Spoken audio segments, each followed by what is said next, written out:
other Democrats. I am a Tampa native, a USF graduate. I currently work as a workplace consultant in the architect and interior design field. A few things I do on the side. I am also on the board for RISE, which is a police foundation. About 90% of the budget for the police force goes to vehicles. You probably know a little bit. Goes to vehicles as well as personnel. So that only leaves about 10% for training and safety equipment. What we do at RISE is we raise money to help with training and provide safety equipment to our officers. I am also a volunteer with Meals on Wheels.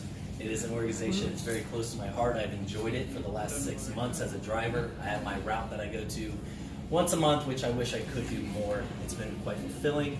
And then lastly, about 6 months ago, actually about a year ago at this point, I started an organization called Move Tampa Bay. Now it's a nonpartisan. We are filing for a 501c6, so we can be more political, but it's a transportation and development organization where we look at transportation studies, we support different plans as well as development throughout the city. We have yet to back any candidates. I don't know if I can technically do that at this point, but we are working on that, and that's getting off the ground soon. So a little bit about my platform and my point of view of City Council. So at its core, City's Council job is to be the voice of the community. It's there to ensure that there is opportunities as well as safe environments for you to live a happy and productive life. Its job is in regulation and zoning mostly, so it shouldn't really interfere too much with your personal life, as well as, just let you have that personal time. My platform stands on 3 things, as I call the investments, because you'll hear my opponents talk a lot about infrastructure and transportation. I take that differently. I see those as investments. So your first investment, and the most important to me, is family. As I was talking to Bill earlier, family, that falls into the safety. And let's be brilliant with the basics when it comes to this. So we're talking sidewalks, street lights, traffic controls, better police patrolling in the neighborhoods.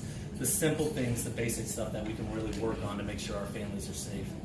The second one is going to be your home. Your home's probably your biggest investment, so we need to make sure the infrastructure is in place to make sure that value holds in your home's property. So this goes into, of course, as we know in the South Tampa area, throughout Tampa, is the drainage system. There are things we can do that the city's already implemented a $90 million project to help alleviate some of the pains with flooding, but there are things that we can do for future technologies to help us along. So there are smart city grids that are starting to develop throughout the country. And some of these consist with sensors being built through the city, particularly the drainage systems, where you can see where the floods are going to happen in real life or real time and already address those issues and flush out other areas that need to handle the overflow.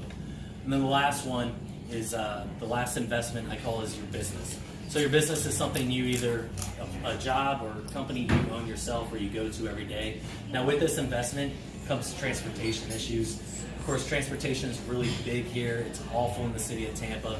I think we start again, let's be brilliant with the basics. For me, the AFT money that recently passed, let's make sure every resident in the community has an option for viable transit options. So let's start with fixing some of the bus stops, because I don't know if you've noticed, a lot of the bus stops are just a post.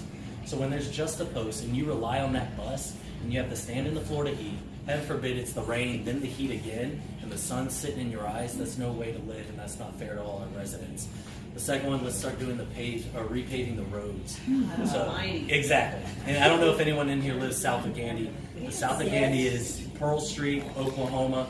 That goes back again. Yes.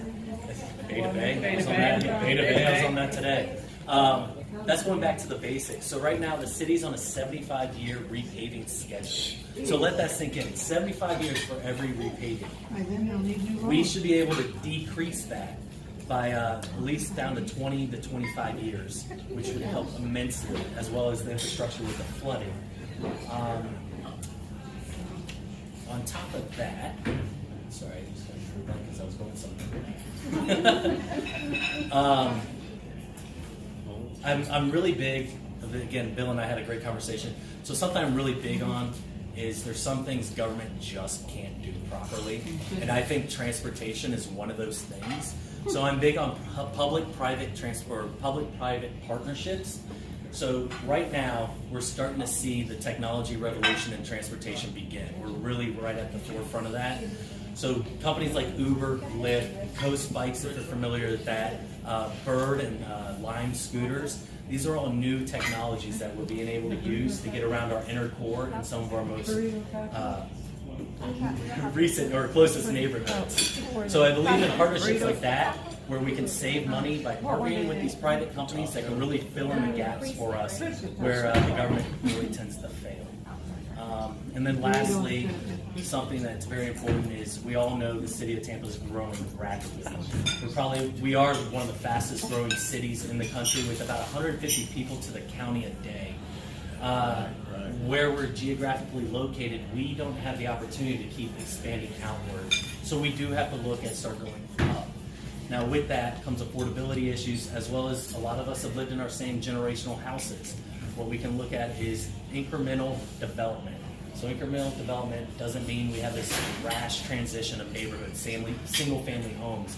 This is going to be a duplex here, quadplex here, or what we also call inclusionary zoning. So inclusionary zoning says if you're going to build this giant tower of some sort, make sure that it's there, there's units there available for low to moderate income individuals.